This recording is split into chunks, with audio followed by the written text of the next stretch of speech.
This channel does not promote any violent, harmful, or illegal activities. All content provided by this channel is meant for an educational purpose only.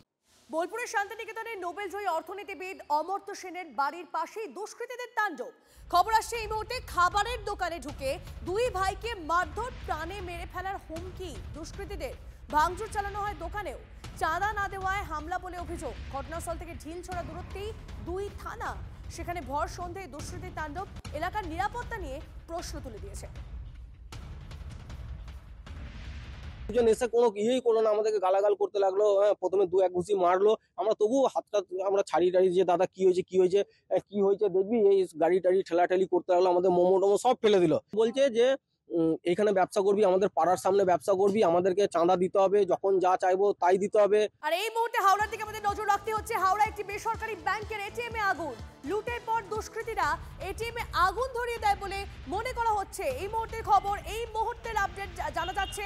Howrah একটি বেসরকারি ব্যাংকের ATM এ আগুন, এবং সেই আগুন কোনো short circuit থেকে নয়, জানা যাচ্ছে লুটের পর দুষ্কৃতীরা এটিএম এ আগুন লাগিয়ে দেয় বলে মনে করা হচ্ছে। পুড়ে ছাই গোটা এটিএম। ঘটনাস্থলে ডোমজুর থানা ও বাঁকড়া থানার পুলিশ ফাঁড়ি। আজ সকালে স্থানীয়রা এটিএম এ আগুন জ্বলতে দেখেই পুলিশকে খবর দেয়।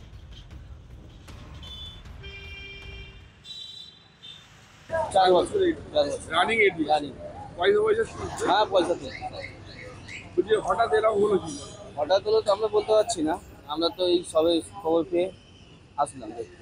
কেউ চুরি করতে এসেছিল? তা হবে, হ্যাঁ, চুরি তো করতে এসেছিল অবশ্যই, নাহলে এটা হবে কেন?